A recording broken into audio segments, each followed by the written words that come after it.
there from Turkey between 1879 to 1904, and it was first displayed in 1910. The Russians took it for war reparations, and it wasn't returned to Berlin until 1956 by Khrushchev, so you couldn't actually see it till 1956. And the Gigantomachia, that's this battle with the giants, which I'm about to speak about.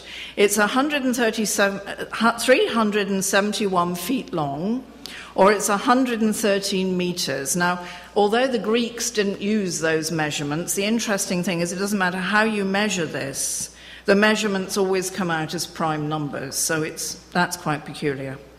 Now, the frieze is composed of a sequence of isolated and tightly knit and self-contained groups and figures, and each group was assigned to one workshop. Now, what happened was that these large blocks of marble were cut, and they were sent. One would be sent to Mykonos, one would be sent to another place in Greece, and they would carve their particular figures, and then they put them all together. I mean, it's quite extraordinary.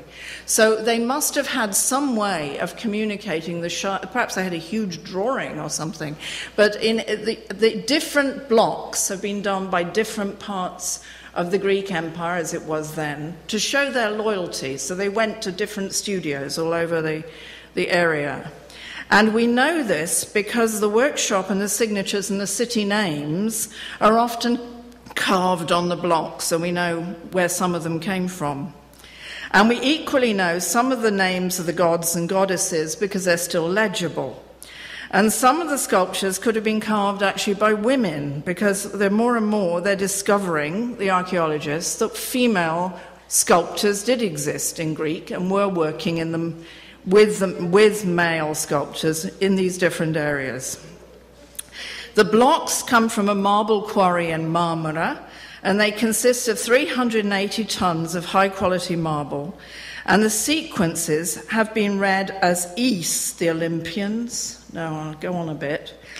West, the earth and water gods and goddesses. South, the celestial and light deities. North, the gods and goddesses of night and constellations. Now, obviously, the one on the left are the water gods, so you can sort of identify the different groups. But it can also be seen as showing the descendants of the Titans or the Olympians, and that the whole altar could be an ancestral record of the Attalid kings, that's the later Greek kings, and the temple could be seen as an offering from Eumenes II to the gods, stressing his divine inheritance and giving thanks to the fact that he just survived an assassination attempt when he was in Delphi. Now, the frieze consists of 100 figures, 28 of them are animals, 59 are giants, and the giants are being wiped out. You can see they're having a very tough time. You know, they are definitely crumbling. There are 20 gods, and there are 34 goddesses. Now, I want to repeat that. There are 20 gods and there are 34 goddesses. That's 14 more female figures than male figures. And the goddesses are warlike and victorious, and they're just as strong as their male counterparts. I mean, look at her. She's getting him. They are confident, unruffled, and physically competent, showing an easy power. They are carefully and with graceful force killing the giants, who represent unreason and the unnatural. They are totally equal to the gods. And this is a stunning and powerful work. If you've never seen it, it is worth going. You stand in the middle of this frieze, which is shown inside. Originally, it would have been on the outside of the building, but you're in the middle of it. And if, as a woman, you're suddenly aware of the fact that you are surrounded by these powerful women. I'm bashing a jar of snakes over a man's head, or skewering him with a... you have never seen anything like this before, and it is quite extraordinary. And it really is like nothing else. It's worth going and having a look. Now, I'm now going to jump from the Pergamon Altar. I'm going to jump 1,700 years, which is quite a long time. And the works I've picked tend to be in Italy, because I live in Italy, and they tend to be in Florence. So I'm fortunately, normally for my students, I can say you can go and see this, but you're going to have to come to Florence to see these. So I'm jumping ahead to a work that is in the Bargello Museum and in Florence, and it's a work that talks about female identity, and it's Bernini's great portrait of Costanza Bonorelli. And it is perhaps since Roman times, it is perhaps the first great portrait of a woman that shows who she was psychologically, spiritually, intellectually as a woman. I mean, it's the first great portrait. And when Bernini carved this sculpture, and he was perhaps the greatest marble sculptor who has ever lived, I'm just going to show you, look at the carving of that from a piece of marble. Okay? Imagine carving that from, and how extraordinary this man is.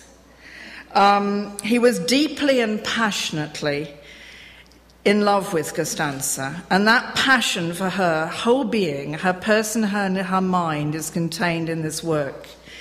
It is surely one of the great female portraits. Bernini lived from 1598 to 1686, and he carved Costanza between 1636 and 7, when he was in his late 30s, and when he was, as he put it, fieramente innamorato. I mean, desperately in love, okay, with her. And he tried to breathe life into this work. So he shows her with her wild hair and her loose clothes and her half glance and her mouth open talking. And it's cut in pink marble and it's completely lifelike. And he even, normally you left the back of a sculpture in those days because it was so much hard work cutting marble that you left the back. He's cut it all the way around, the tiny bits of her hair at the back. And when he first cut it, he painted the irises of her eyes black. They've since been cleaned off because they didn't understand that was actually his intention and he did it, and no one's dared put her eyes back in. But he painted her pupils black when he actually first cut her. Now the idea has gone down in art history that Costanza, who was the wife of one of his assistants, was a common slut. And the true story is something quite different. But I'll start with the story. And the story is that when Lorenzo discovered that his brother Luigi was coming out of her house and he suspected the worst, he attacked Luigi with an iron bar and broke 2 of his ribs, and Luigi rushed off and hid in a church and slammed the church door, and the Reverend Mother had to come and drive away Lorenzo, who was trying to kill his brother for having had a, sexual relationship with his girlfriend. And so Bernini tried to kick the door down, insulted the Reverend Mother, and then the nastiest thing you can imagine, really. He sent his servant round with 2 bottles of wine as a present to Costanza, and when he presented her with the wine, he slashed her face with a razor. So this beautiful woman that he loved so much, he is actually the person he attacked. At this point, the Pope, Urban VII, for whom Bernini was working, intervened. And I have to say Urban VII is not my favourite pope. He's the one that condemned Galileo. He also condemned sneezing because he said it was too close to the sexual act. And he said he banned tobacco. So, he's not my favourite pope. But anyway, at this point, the Pope intervened and sent Luigi away to Bologna for safety on the urging of Bernini's mother. And Costanza was put in prison for adultery. The servant was put in prison for slashing her face. But Bernini got off with a small fine and was told by the Pope that if he settled down and married a good woman, all would be forgiven. So Bernini was then married off to the daughter of a rich lawyer, Caterina Tezio, who the Pope selected for him in 1639, and with whom he went on to have 11 children. And now I want to go back to Costanza. So who actually was Costanza? And the idea is, and it's put out by people like Vitkova, very responsible art historians, that Costanza was, a common painter's prostitute, but she was not. Costanza was probably from the Piccolomini family, which was one of the great papal families from Viterbo, and her mother was probably a poetess and a friend of Vittoria Colonna, and who had actually married a sort of servant, a courtier at court, and so beneath her. But it's almost certain also that Costanza is related to the lady of if you've read The Duchess of Malfi by Webster, which is a terrible tragedy, she was either her aunt or her grandmother, and they were a family that were disinherited and lost their land and their power because